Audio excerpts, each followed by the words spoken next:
আমার পড়াশোনা নিয়ে এ বাড়ির কোনো দিনই বাধা ছিল না। বরং আমার বাবা আমাকে বলেছিল, দেখ মা, এদের মানসিকতা খুব ভালো। তোর হবু শ্বশুর শাশুড়ি তোকে পড়তে দেবে। বিয়ে হলো আমার। যেদিন বিয়ে হলো সেই দিন থেকেই শুরু হলো আমার শাশুড়ির বুক ফাটা কান্না। ছেলে হাতছাড়া হয়ে যাচ্ছে, বউয়ের হয়ে যাচ্ছে। বাদ দাও সেই সব কথা। বিয়ের পরের দিনকে এই বাড়িতে পা রাখলাম। আর পা রাখা থেকে শুরু হলো আমাকে দিয়ে ক্ষমা চাওয়ানো। আমি কিসের জন্য ক্ষমা চাইছি জানি না। তবে হ্যাঁ, বউভাতের দিনও কিন্তু আমি সবার কাছে ক্ষমা চেয়েছিলাম, এমনকি ছোট বাচ্চাদের কাছে পর্যন্ত। তা বাদ দাও, এ তো গেল দিনের কথা। রাত্রিবেলা বউভাতের দিন বর এলো আমার ঘরে। আমার চোখে নানা রকম স্বপ্ন, আর লাল নীল আর আলো দেখছি ভবিষ্যতের। কিন্তু না, বরের মুখ থেকে আমার প্রথম পাওনা হলো গালাগালি। আচ্ছা, কী ভুল ছিলাম জানি না। তা বাদ দাও, পরের দিন সকাল থেকে নতুন সংসারে পা দিলাম, নতুনভাবে সংসার করতে। সকালবেলা আমি পড়তে বসি, কিন্তু না, সেটা সহ্য হবে কেন?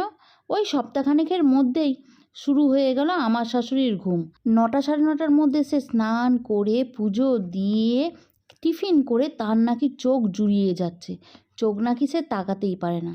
সেই জন্য দায়ভার সব আমার পড়ে গেল, কারণ সংসারটা আমার, আমাকে বুঝে নিতে হবে।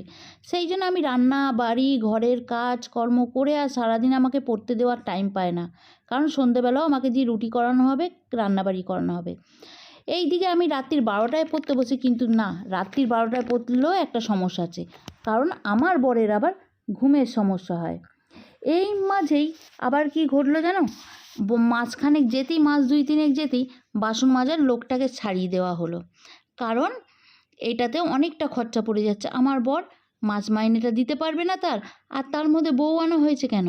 প্রথম শাশুড়ি বলল আমিই মেজে নেব। তা যাক, শাশুড়ি যখন মেজে নেবে, আমি তো ঘরের কাজবাজ করছি, আর ওই পড়াশোনা ওই চলছে আর কি, চেষ্টা করছি। তা যাই হোক, এর কিছুদিনের মধ্যেই আমি হলাম প্রেগনেন্ট। তা ভাবলাম এবার হয়তো একটু হালকা কিছু হবে। জানো তো, এই প্রেগনেন্ট অবস্থাতেও আমি নিজেই একা পড়াশোনা করেছি। কোনো টিউটার ছিল না, নতুন কোনো বই বা কিছু। ওই 2-একটা সাজেশান আমার বর কোথা থেকে জোগাড় করে এনে দিয়েছিল, তাতেই নাকি আমি গ্র্যাজুয়েশনটা পাস করে গিয়েছিলাম। আমার কোনো ট্যালেন্টই ছিল না, ওই সাজেশান কটা কিনে এনে দিয়েছিল, সেটাই সব কিছু।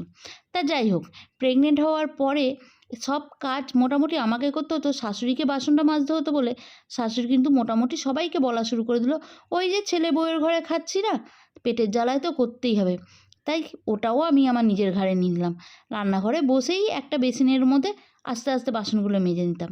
শ্বশুরকে, বরকে বললাম, দেখো আমি আর পেরে উঠছি না। কিন্তু আমার শ্বশুর মহান ব্যক্তি ছিলেন। তিনি কিন্তু ভীষণ শাশুড়িকে সাপোর্ট করতেন। তিনি বললেন, ছাড়ো, তোমার মা পারে না, তুমিই করে নেবে, আস্তে আস্তে করে নেবে। এইভাবে কেটে গেল আমার প্রায় 9 মাস। 9 মাস পর আমার মা এলেন, এসে বললেন আমার শাশুড়িকে, দিদি, 9 মাস তো মেয়ের হয়ে গেল, এবার আপনি একটা সাথ দিয়ে দিন, তারপর না হয় আমরা দেবো, কারণ এটা তো আগে শাশুড়িকে দিতে হয় না। কিন্তু জানো সেখানে উত্তর কী পেয়েছিলাম?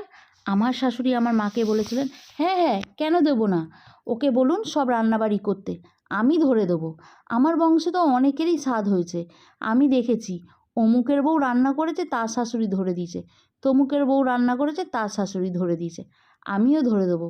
এই কথা শুনে না মনে হলো, এত দিন গেল, কই এক গ্লাস জল তো তুমি আমার মুখে ধরে দিলে না, আর আজকে তোমার মনে হচ্ছে আমিই রান্না করে দেবো আর তুমি ধরে দেবে? থাক। তাই মাকে বললাম ওনার হাতে দেওয়া কিছু আমি খাবো না। তাই আর স্বাদ আমার হলো না। আমার প্রথম সন্তান কোনো স্বাদ পায়নি, কারোর আশীর্বাদ পায়নি। বাদ দাও, এইসব তো আরোই বাদ দাও। কিছুদিন পরে আমার সন্তান হলো। অপারেশন থিয়েটারে আমাকে নিয়ে যাওয়া হয়েছে। মনের মধ্যে অনেক ক্ষোভ, অনেক দুঃখ ছিল। সেই দুঃখ আর ক্ষোভ নিয়ে যখন আমার সন্তানের মুখ আমার প্রথম দেখানো হলো, আমি সেই নার্সকে বলেছিলাম আমার সন্তানকে প্রথম তার বাবাকে দেখাবে। আমি ভেবেছিলাম যে তার বাবা হয়তো আমার সন্তানের প্রথম মুখ দেখে আমার হয়ে দাঁড়াবে। না, সেই ধারণাটা আমার ভুল ছিল। ভুলটা অনেক দেরিতে ভেঙেছে, কিন্তু হ্যাঁ, যতক্ষণে ভেঙেছে অনেকটা দেরি হয়ে গেছে। তা যাই হোক, মোটামুটি আমি অজ্ঞান রয়েছি জানো তো, এখনও সেইভাবে জ্ঞান আসেনি। তবে হ্যাঁ, ওই তন্দ্রার মধ্যেও সবার কথা কানে যাচ্ছে। বুঝতে পারছি আমার বাবা মাথায় হাত বুলিয়েছিল, আমার মা আমার ছেলের মুখ দেখে নাতি হয়েছে নাতি হয়েছে, আমার ঠাকুমার দেওয়া আমাকে যেই স্মৃতিটা আমার ছেলের হাতে তুলে দিয়েছিল। আমার বর কিন্তু খুব খুশি হয়েছিল। সবাই বলছিল মেম বাচ্চা হয়েছে, মেম বাচ্চা। আমার ছেলে ফুটফুটে ফর্সা হয়েছিল, একদম লাল গোলাপি। তা যাই হোক, আর তাদের মাঝখান থেকে আমার শাশুড়ি নাতি দেখার পর আমার সামনে এলো। আমার শ্বশুরও দাঁড়িয়েছে, বাবা মাও দাঁড়িয়ে রয়েছে। আমার শাশুড়ির একটা কথা আমার কানে, একদম কানের ভেতর দিয়ে গিয়ে বুকে বাঁধলো, এ বাবা, সিজার হয়েছে, কাজকর্ম করতে পারবে না তো। আমার বাবা তখন আমার মাথায় হাত দিয়ে বলল, রেস্ট নে মা, ঘুমাবার চেষ্টা কর। আর আমার মা বলল, আমি কিন্তু এখান থেকে ওকে একদম এখন ওই বাড়ি নিয়ে যাব।